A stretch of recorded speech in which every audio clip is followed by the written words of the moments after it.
एक गांव था, खौफपुर, जहां रात का मतलब महज अंधेरा नहीं था, बल्कि एक ऐसा डर था जो हवा में घुला हुआ महसूस होता था।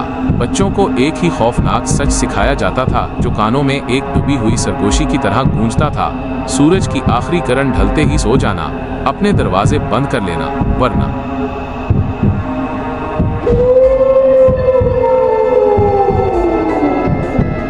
भेड़िया तुम्हें ढूंढ लेगा।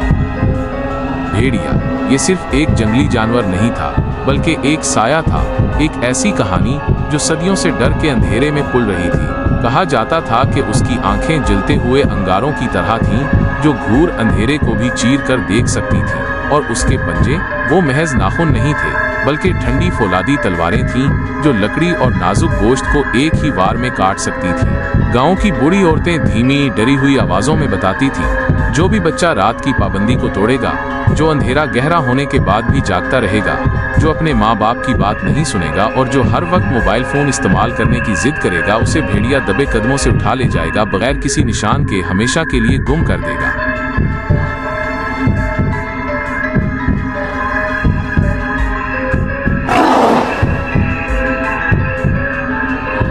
8 साल का राजू अपनी मासूमियत में इन खौफनाक कहानियों को सिर्फ डरावनी बातें समझता था।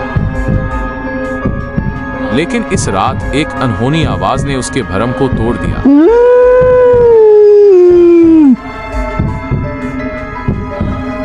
उसके कमरे की खिड़की पर एक सूखी, खुरदरी खर्च की आवाज आई, एक ऐसी आवाज जो किसी सदियों पुराने शिकारी की दबी हुई आहट थी। अचानक एक सर्द हवा का झोंका कमरे में दाखिल हुआ, सारी गर्मी सूख गई। इसके कमरे की जानी पहचानी चीजें धंधलके में अजीब और डरावनी शक्लें लेने लगी। फिर एक तेज चटख की आवाज ने सन्नाटे को चीर दिया।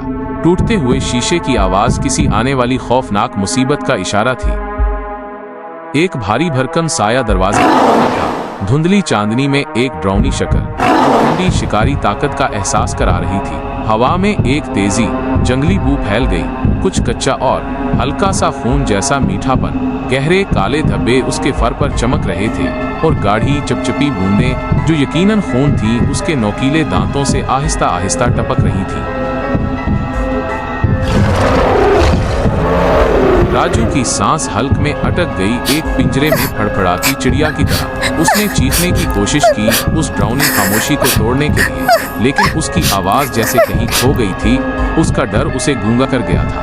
उसका मन भागने के लिए चला रहा था, लेकिन उसके छोटे पैर भारी हो गए थे, एक सदियों पुराने डर से जकड़े हुए।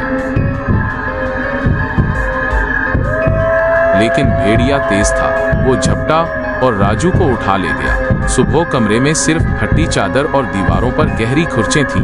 राजू के वालिदैन रोए और गांव वाले समझ गए, भेड़िया फिर आया था।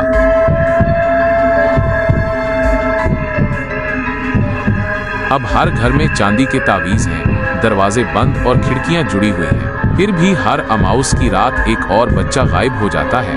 कहते हैं कि भेड़िया कभी एक इंसान था जिसे धोखा दिया गया था। अब वो बदला लेता है, उनके बच्चों को छीनकर। वो छतों पर चलता है, दीवारों में सिरकता है, अंधेरे में खामोशी से इंतजार करता है किसी ऐसे बच्चे का जो देर तक जागता रहे या माँ बाप की ना सुने और मोबाइल इस्तेमाल करे।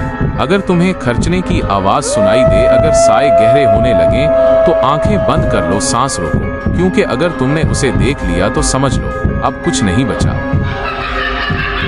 भेड़िया कभी खाली हाथ नहीं जाता। Subscribe to my channel.